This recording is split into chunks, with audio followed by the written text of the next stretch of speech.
Oh, it's not Gina.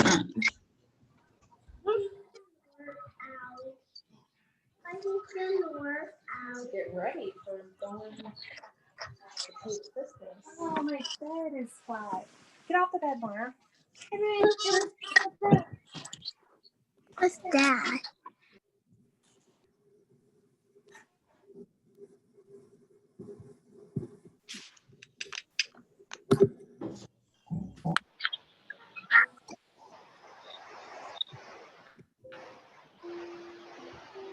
Hello, everyone. You guys are coming on quickly.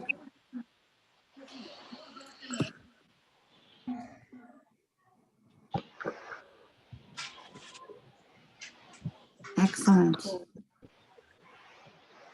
Welcome, welcome. We will, let me see if I can find the chat. Okay. We will have a chat box going off to the side. If you have questions during it that I don't answer, please feel free to, but as for the little people who are playing the piano, if you all will mute yourselves so that everybody can hear. Awesome. And then we will kind of move through the information and get to our question and answer session of the night. So welcome. This was certainly a meeting that I did not ever want to have, but we got some feedback. Mute. Anybody I see not muted. There we go. Okay, so the main idea tonight is to try to answer the questions that and explain how we got to our decision. There were some emails that came up, and out of the emails that I got back with questions, I also got I also got questions like, does this letter pertain to my child? Do I know if my child was exposed? And so I kind of want to help explain what that means. There were 3 letters that were sent out, and the first letter was the notification letter, and it pretty much just said that there has been some a COVID case, positive COVID case in the buildings, and it went to all 3 locations, and that if you know, just to watch for symptoms and signs. The second letter went out specifically to the homerooms where there has been a direct exposure with a COVID tested positive person. So with those letters, it says specifically, it gives you a different date. So the children who were not exposed directly were given a return date of December 7th, the Monday. The children who were exposed directly, where either the teacher or the child is in your child's homeroom, you were given a return date of December 9th. So that's a little bit of about the 2 letters that came out with my email. Now, prior to that, we tried to orchestrate an email that came out that just sort of told you, hey, you're getting this because you've had an exposure. I followed the format that Wyoming used. It's the 1, 2, 3, 4, 5. If you were listed as number 4, that meant you were getting it because there's a case in your building. If you were 3, that means it was a child in your homeroom. If you were 5, that means it's just a child at Terry's, and you're only getting that information as information so you know that it's somewhere at one of the schools. I got a lot of questions back related to, but my child isn't in homeroom 5, or my child isn't in homeroom 4. Those numbers did not pertain to our work groups at all, so I apologize for that confusion. Those numbers were specifically related to the list above. So we know at 209, we have 1 case of COVID in the quiet room homeroom, And then within that case, in that homeroom, we have another child with a mother that has gotten the COVID. So, we're making that assumption that that pod has got it right there, and that those children may have that and be asymptomatic. The child that was at Terry's is asymptomatic. So there wasn't any signs that we had that here. It was a notification from the mother that said, hey, I just got tested for the heck of it going into the holidays, and I found out this. So that is extremely, right now, extremely isolated to the pod, which makes us feel like the system is working.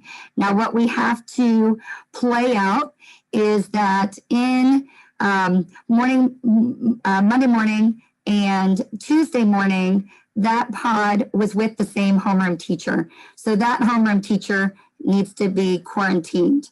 So she is also out until December 7th. Then that pod worked with a different teacher in the afternoon, which now she's a second tier, what's that word?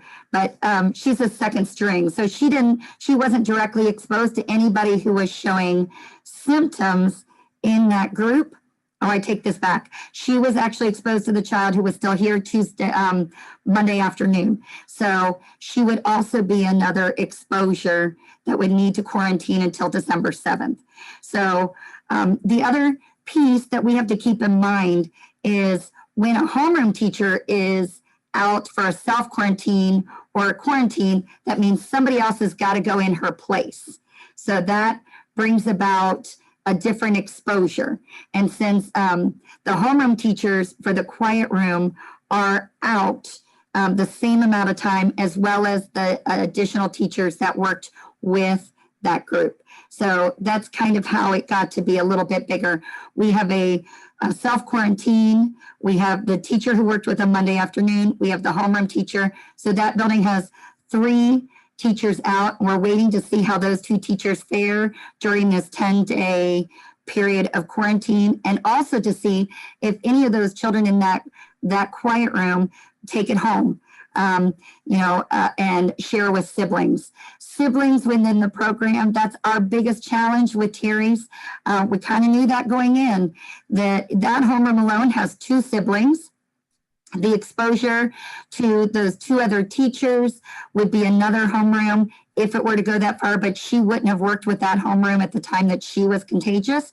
So, but if she had, that would have given us 6 children that would have been in the other buildings. So it's really important we see how this plays out over the course of the week. And with everybody being home with their children, you'll get to see if the children in the quiet room, if it goes into the family or if nothing ever becomes of those little guys and it dies right where it is. So that's 209. Moving into 425, we have same sort of situation. We have 2 positive cases of COVID in the building, which affected 2 different homerooms. The fortunate piece about all of this is they actually worked with each other's groups. So there is no additional spread to any other homerooms that we know of at this point. It is those 2 homerooms that are quarantining, but that is 14 children with, again, 6 additional siblings that go to the other buildings. One of the children, not immediately in the homeroom that had the initial exposure, is in the second homeroom, and that child's mother got it again, got COVID positive. And don't know if it's from the child in her homeroom, if it's her child at school, or if it came from the other homeroom, those two exposures, or if it was a totally different exposure outside of Terry's. But what we do know is we've got 2 confirmed cases at 425. And in talking to Hamilton County Public Health and looking at the policies and procedures that we set in place of how we were operate as pods. That looks pretty good in the building as far as keeping it contained. What we won't know yet is what part do the siblings play? Because the siblings then take, if they get it, they take it to 435. But with a week of us closed and any of the exposures coming out or the symptoms coming out during the week that we're gone, we eliminate, because then they would do additional quarantining within the family. We eliminated going to that youngest building, which we all know is the building that mouths and touches and eats everything. So that's really a building we need to keep it out of. We'd like to keep it out of getting to the third building. And so with the advice and with the sibling piece that we have from Hamilton County, with the quarantine period starting on Tuesday for both buildings, all cases started Tuesday, midday, that the quarantine period would start Tuesday and end December 5th, which allows everybody to come back December 7th. That's how we got to this decision. I think the movement between the teachers, a different teacher in the afternoon, or when a teacher self-quarantines, then we have to put a different teacher in there so that those children are supervised. That's a risk we take to make sure that people can come every day and, that those little guys have a teacher. Over the course of the last November, we've had multiple teachers self-quarantine because of an outside exposure where, they found out something happened Friday and they found out by Sunday that they were exposed and they never came back. And we've been able to keep it out. Those self-quarantine teachers have been able to keep it out by a lot of them just not ever getting it, but not also taking the chance of bringing it back and waiting for symptoms and signs. So already working with teachers being out on a given day and then adding this extra piece means that those two buildings would both be down either 3 to 4 teachers going into next week with the quarantine process for those 2 homerooms. So, okay, so the questions are that I've gotten so far. Thanks so much for the call on your offers. Have you made of additional notifications after the first set of notifications? Yeah, so the additional case would be another case at 425 has come up. And that's the only notice that you have not gotten. And when tracing that person, she was exposed to the same 2 homerooms that the other teacher was exposed to. So we do have 2. Exposure if close contact like the teachers. I don't understand that question, but why are the homerooms with no contact trace from school? This would extend the exposure of our kids as we will need to seek childcare from outside sources. Yeah, I get that. The reason we had to do it is because we have 11, if you add the siblings from both buildings, we have 11 siblings that will go between all 3 schools. And if any of the children in the pods that are get infected or end up positive with COVID, it would spread like wildfire. And if we brought everybody back and their symptoms did not expose themselves until Monday, Tuesday, Wednesday of this next week, we've already got it into the building. Not to mention with the number of teachers that have been affected by this with the quarantine, you take a staff of 7 and you say 4 of them can't come, 3 homerooms leaves 3 teachers to get through the day. And that's 3 teachers with 21 children. It becomes really impossible to do that. So that's that's a little bit of our issue as to why we really want to stop the spread at this level. And the holiday and this time frame already gave us half of the quarantine period. So, we were hoping anybody who is going to be exposed came out during the holiday. But we also have had calls every single day since then. My husband has it. I just got it, not me personally, but the mother got it. So new information has come out every single day. My second exposure at 425, I just found out today. And I'm waiting for more test results to come back from teachers, siblings, husbands, and different outside sources to find out how many I would have that would go outside of that. Is it teachers more so than students that have the exposures requiring the self-quarantine? It is definitely both. With the child in the one homeroom, the two groups of children that have been exposed, allowing, what teachers do you put in there to keep the quarantine down? Well, they have to be quarantined, and then their teachers are quarantined.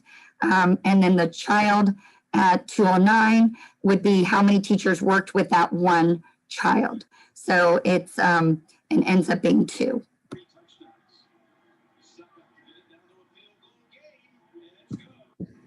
I'm having a hard time keeping count of the confirmed cases. If you don't count the parents, the children who are children are negative, but the parents are positive, we have 3 confirmed cases right now at Terry's, 2 at 425 and 1 at 209. Only 1 of those 3 was symptomatic. Will this change the format, switching teachers throughout the day, so that if there is an exposure, it's limited to only 1 homeroom? I want to get some ice cream for my pie. They have, For my pie. try to make some people, it could. We're waiting to see how this plays out. If this stays with only exactly the 3 homerooms that were exposed, then we will know the format is working. If it goes beyond those three homerooms, then we would have to relook at how we do that, which is going to be back to the drawing boards, because honestly, I would need to teach then all subjects to my 1 homeroom, and everybody else would have to do that also. And we're not against that, but that would be the format we would have to switch to. And we want to think long and hard about that to make sure that is something we can do. But I really want to see how the pods work out with this. If we can keep that exposure to just the pod that was directly exposed to the 1 person, and none of the other 3 pods at 425 or the 4 pods at 209 get it, then I think we would continue with the way we're going. So the question is, will parents be reimbursed for the loss of care? We will have to pay another provider this week. And by all means, if it's a hardship, call Carolyn and ask her, and she will work something out directly with you. What we are doing is the teachers are all coming in and working. They're going to change out their materials so that all of them are clean and new. They're going to disinfect the whole building, disinfect again all of the cots and the blankets and the sheets. We are going to offer an online piece, but we're going to do it with links, because these Zoom meetings mean that you have to kind of stop what you're doing and get your child hooked up each day. So what we're going to be doing for 209 and 425 is creating a homework packet and videos for you to do, so presentations for you to do allowed to do during the week, where they would watch the video and the homework page that goes with it. For toddlers, they're going to send you videos of transition tricks and tips meetings where they're doing neat little games with children, song time meetings, morning calendar, so that your children can stay in touch with the teachers that are there. And then infant teachers are planning something, I'm not sure what yet, but they're planning to send you little videos as well, so you can show your littlest one and they don't forget any faces during the week that they're gone. Will pandemic care be offered? Well, we can't switch with ODJFS and Hamilton County. We can't switch to pandemic care for 1 week. We have to be set up. Right now, that's not even something they're offering that I know of. But with the positive exposures, the recommendation is to see how this plays out and make sure that the exposures stay within the pods before we decide to open it back up for children to come in for just those people who are considered to have essential jobs. So at this time, we do not feel like we can do that. What materials will Terry's be providing to parents to support the kids' learning? I don't know if my timing was after that. But there will be videos and little homework packets for anybody who would like to pick those up. Our goal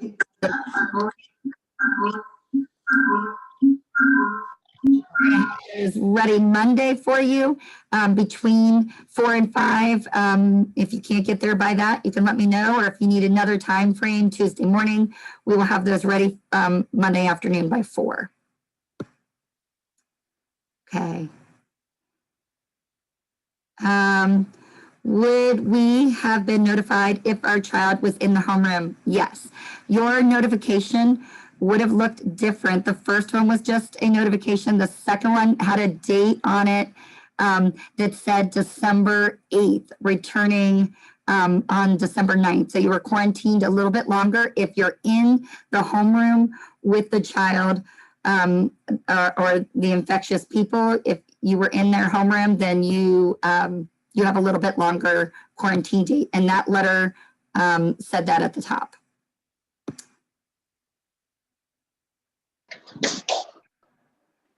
How did Hamilton County Public Health recommend quarantining for students who are not in direct contact?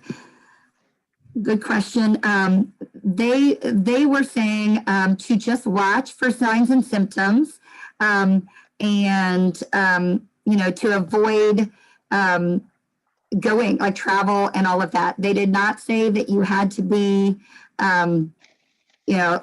absolutely can't go anywhere, but the children who were infected, of course, no visitors, no leaving the home. The other children, they just suggested that watch for some signs and symptoms and make sure that you communicate that it hasn't spread to another homeroom for any reason.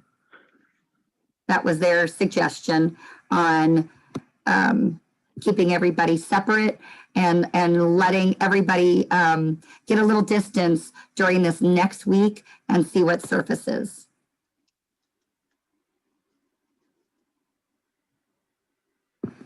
Has the team considered reopening 435 for the kids who don't have siblings who were exposed, even just for Thursday and Friday?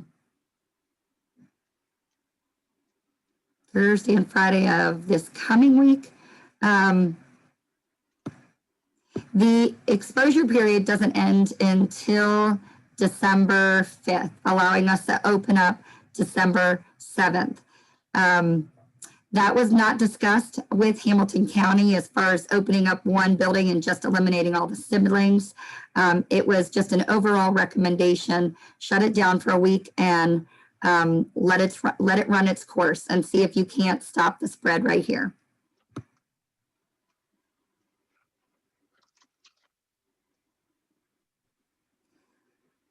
Considering 2 of the 3 cases are asymptomatic, will testing be recommended if directly exposed? Will teachers and or students need a negative test to return? So if you have quarantined for the 10 days, they say you do not have to go get a test before you can return. The teachers are doing that before they return, and they have to get a healthy kind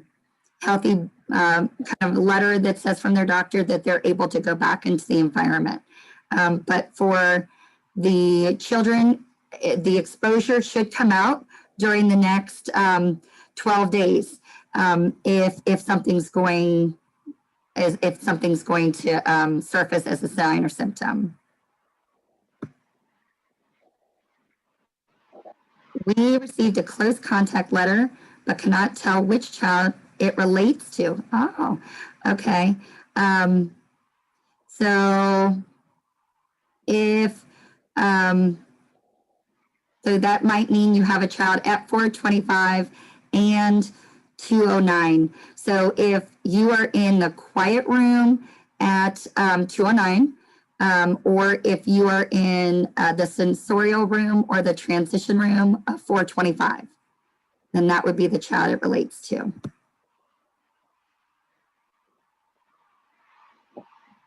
So will this be the course of action moving forward anytime there is a positive case?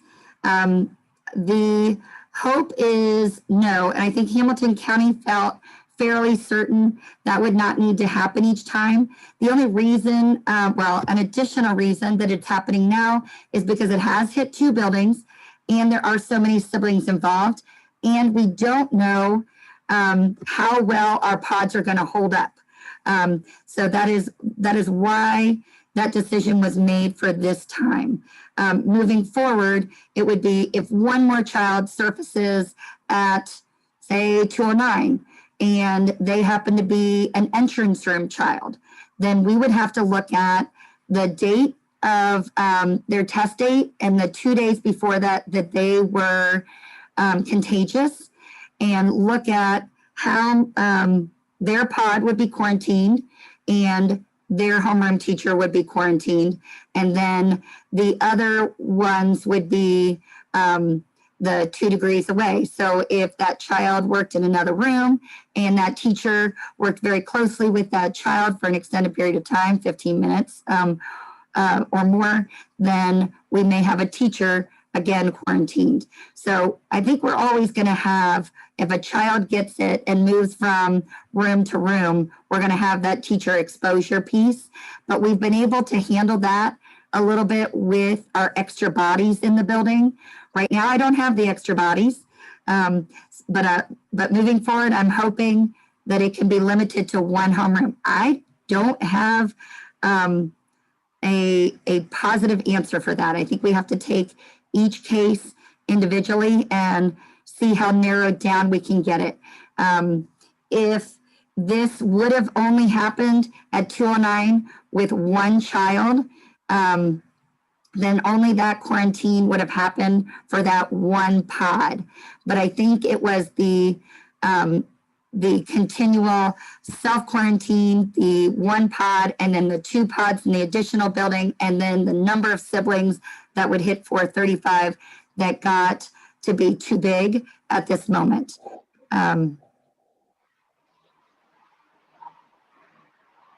Is there a chance to congregate siblings into a few select homerooms if the sibling issue is the biggest risk factor? Siblings are great. They apologize for having siblings across the building. Siblings are great. We love siblings.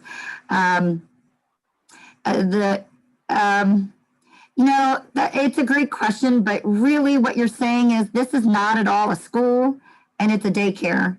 And you really just need, when you put a 2-year-old and or a 1-year-old and a 5-year-old and a 2-year-old and a 4-year-old all in the same room because you want to eliminate the sibling exposure. That's not what she's asking. Oh, tell me then. Tell me again. What she's asking is, can you set the siblings so that a cascade spread is not possible. This could be optimized for, if you want help, this is what I do for a living. Oh, is that like putting, you're saying all the siblings in one building going in? Yes. No, not at all. So I've got sibling A and sibling B. One's in 209, one's in 425. Sibling A and sibling B are in two separate buildings. However, sibling A and B both exist in what would be considered, let's just call it red. Now, if I have sibling 1 and 2 plus sibling A and B, I have two families with 4 siblings in, here, put my thing on, 2 siblings, or 4 siblings, 2 families, 2 buildings. Now, A and B, 1 and 2. Family A and B are in group red. Family 1 and 2 also happen to be in group red. We've now isolated this to 2 pods. This optimization is literally what I do for a living. If you want help, I will help. Okay. Another great suggestion. We did look at that a little bit at the beginning. I think it keeps boiling down. We were trying to come up with the very best solution to keep the academics appropriate, for each group. It gets a little trickier. Some of it too was dividing personalities. Some of it too was making sure a child who's reading chapter books is not in the same group as. So we had a lot of that. We'll go back and look at that a little bit more. But a lot of our decisions were based on some other elements, of course. So we'll have to take a peek at that and see if there's any way to do that without losing the. We'll take a look at that. That's not a bad suggestion. Okay, has the staff considered keeping open for more time, for more of the time close to Christmas? So the question was, do we take more time away at Christmas and stay open for more days at Christmas? We are really only closed for the 24th through the 4th of January. And again, keeping in mind, these are teachers we hire who, I think that brings us back to that point, that think they should have 2 weeks off at Christmas. So we already have tried to stay open as much as we can during that time. I know I would have a lot of resistance to telling them they all had to come back and work between Christmas and New Year's and not have off that week, because Christmas falls at the end of a week, which pretty much means they need to work during the middle of that holiday. I would have a lot of resistance to that. Also, they're not taking off this week. They're either quarantined or sick, or they're working in to change over the materials and disinfect and make the building ready for you all to come back. So that would be a hard one. Wyoming City Schools isn't being asked to follow these sibling guidelines. This is inconsistent interpretation from the county or by Terry's.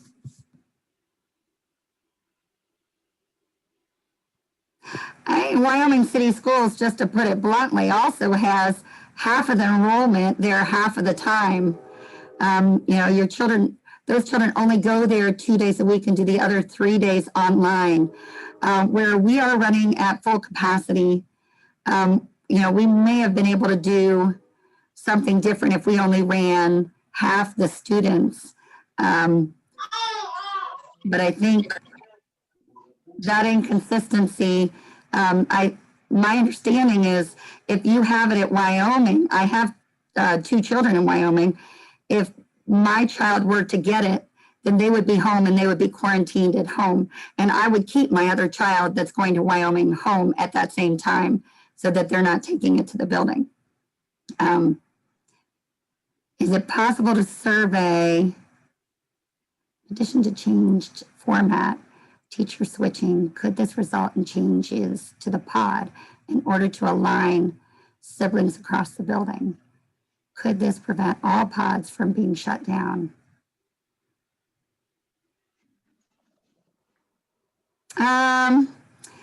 Yeah, again, I'll go back and look at that format. I think a lot of educational components go into making those pods, and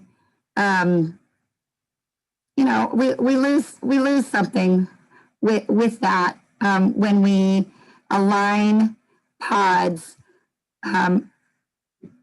up solely by these criteria. So I'll have to look at that and see if that makes any sense. I'm not saying that's an impossibility. I'm just saying I haven't been able to look at that, to look at specifically the children and their needs.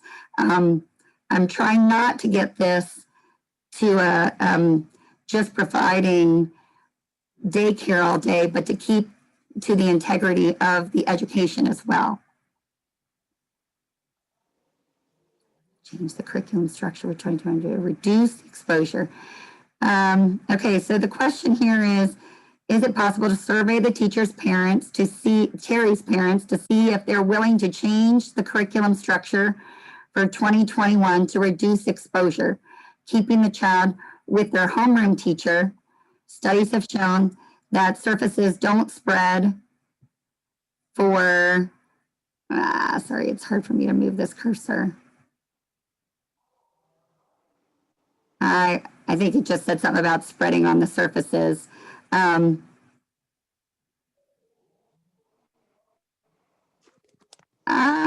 have to think about that one too. I mean, I think we need to look at what we can do, and you've given me some good ideas to think about, and we got to go back and look at all that and see if that's how we want to change our program. That wouldn't be bad. That wouldn't be bad to ask. Okay, I'm trying to scroll down to see if there's any other questions. I am sure this is to everyone. I'm sure the team at Terry's had a long weekend trying to sort out this with the concerns of their own exposure as well as concern for the kids. It is much appreciated, all the thoughts and care you have put into trying to sort this out. Thank you for everything. Okay. Thank you. That was a long weekend. I would agree. Thanks to everyone. Sorry you had to spend your, okay. Thank you. Okay. So, you know, a really good question. You may not think so, but is there any way to save what happens on this chat so that we can go back and answer any questions that did not get answered, because I can't navigate this little scroll bar on the side. Can anybody tell me how to save that chat conversation off to the side? If this is being recorded, will it all be on there and I'll be able to look through it? Save chat. Bottom right, triple dot, save chat. Got it. Thank you. And that will save all of them? As far as I know, yes. Okay. Okay. Great. Remember, it's a timestamp, so you want to do that at the end. Oh, thank you. There's still people adding. Okay. So this is a more appropriate comparison to Cincinnati Country Day, St. X, and other private schools, none of which are making these blanket shutdowns decisions. What are their thresholds going forward for shutdown versus quarantine for specific homerooms, teachers? None of the parents on this call wish to have last minute shutdowns based on care on a case or two. What isn't your isn't your calculation threshold going forward? My hope is one child surfaces, just that pod quarantines. That truly is our hope moving forward. I think Hamilton County and myself felt like with the piggyback of the Thanksgiving break, we could shut this down within Terry's. We have made it until Thanksgiving with no confirmed cases, and that's 5 full days every day. We have been open for consistent care and for the program that we believe in. So we're hoping that everything that's going to come out now, and we can move forward. The next case we will look at on a pod to pod basis and see if we can only shut down the one pod at a time. Yeah, Courtney, and I definitely want to echo that you guys have been doing a phenomenal job so far, but with cases on the rise, I mean, it was inevitable that there were going to be COVID cases. And I think it would just be something that all the parents here on the call would like to know and be able to make some of those decisions, right? So even if maybe Terry's has said, hey, we're not at a shutdown threshold, that a parent can make the decision to say, you know, you may not be, but I'm going to go ahead and keep my kid at home. But it would just be really great if we knew exactly what those thresholds were going into the rest of the year, because it's going to be a while before vaccines are available, especially for kiddos this age. Yeah. I wish I could tell you, but I can tell you right now, 4 teachers out at 425, even if I wanted to open up that building, I have to have the staff. It's one thing to say I can't run at a 1-to-4 ratio or 1-to-5 ratio, but I would like to be able to do it at a ratio that I feel is a safe one and is something that we can do for a week at a time. With the quarantine, like you said, it's all over the place, and it was bound to come. And that is a real reason why we overstaffed from the beginning. 425, has an extra body, and still with the number of people exposed, it's iffy going into next week. So I think the threshold has to be that the staff has to be there, take every case one at a time, and and try the maybe the sibling thing. Look at some of that sibling things that we just talked about. See what we can do about all of that, but to try to keep it to one pod. I can't make you a promise for the rest of the school year. I know you'd like to hear me say I won't do this ever again, but that is my intent. We are spread out in the classroom. Our pods are kept separate, but we've got to see how this plays out. If it plays out at the end of this week, then I will feel more confident going forward, knowing that just because I have one teacher infected or one child infected, it does not necessarily mean it's going to jump pods. So I need to see how this works by the end of the week. And I hope that everybody stays really forthright in keeping me informed as to whether their children get sick or have any, have an exposure from somewhere else. That would be, and it's not related to Terry's, that would be good to know too. So Courtney, this is Thomas. Sorry, I have a follow-up question that directly pertains to that. Because if a child is now subsequent or a parent subsequently has a positive COVID test that is outside of this immediate pod, given the increased spread of the virus at this point in time, and given that I'm sure some families were not necessarily isolating during this past weekend, we can't necessarily say that any subsequent positive test outside of the pod that was impacted originally is due to the measures that you all have been taking not working. So I assume you're factoring that into in any sort of situation where a parent or child subsequently comes back with a positive test that is outside of that pod. Yes, absolutely. And it was definitely one of the questions I asked the mothers that were COVID. I mean, do you know where it came from? Do you know, did you have an outside exposure? Do you, and that was discussed to try to figure out the exposure. And like I said, I have teachers who have self-quarantined because the exposure has been outside of Terry's. So we haven't had to react at all other than to have them quarantined for the 14 days. So definitely, you're exactly right. I would want to look at all of those.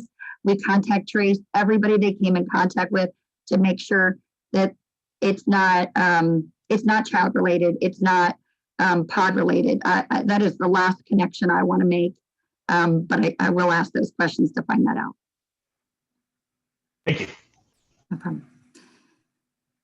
I am sure the sibling homeroom. Appreciate. Okay. What will the communication process be going forward this week in particular? Will we be notified of any additional cases?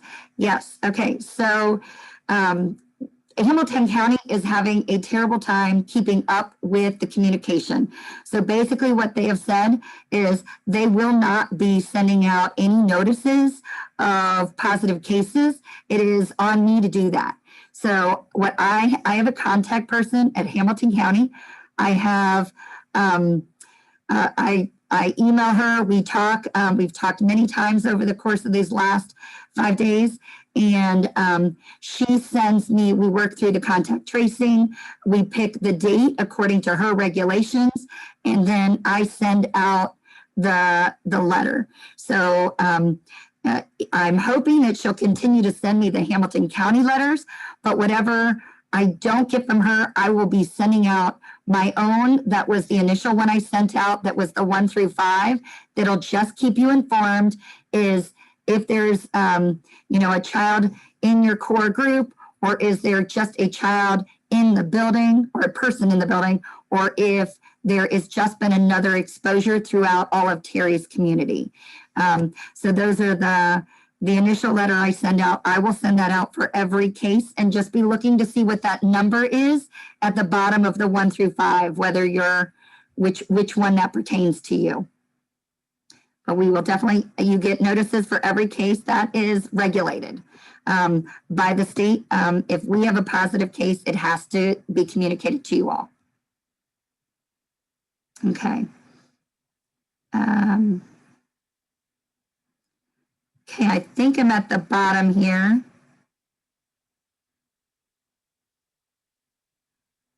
Okay. We will have a busy week, and I know you guys will too. Please know that we will be working hard to get stuff ready for you tomorrow. While the teachers are here disinfecting, nobody is allowed to have more than one teacher in a room. Only half a team is allowed to show up at a time. And they're putting in all different hours to make sure that they get all of their jobs done and ready for you. So if you would like to pick up your homework packet, I will email you the links to all the presentations, and the homework packets can either be, we had it both ways when we were online, can either be scanned in and sent to you, or you can pick them up at your building on a table outside of the building, as long as it's not raining. We'll make that happen, and you can pick up the pages that go with the presentations. That'll be both for 425 and 209. For 435, we will just send you the links to the videos that are being provided from those teachers. Okay. I appreciate all of your questions. And thank you for coming tonight to hear how this decision was made. My fingers are crossed moving forward that we can keep it regulated to one child, one situation, one teacher. Okay. If you have any other additional questions, and definitely the tuition question, I know that keeps popping up here. Please just call Carolyn, and she's ready to answer that question, working on some sort of plan for that. If you would like to discuss that with her, you can. I do not do money, so I do not have the answer to that question, but you can talk to her directly. Just call the office, 761-3836. Okay. When did you say the packets would be ready? They will be ready 4 o'clock tomorrow. Are we on Sunday? I've lost all track of time. If tomorrow is Monday, then yes, they will be ready 4 o'clock tomorrow afternoon. Okay. Thank you all, and I will see you in a week.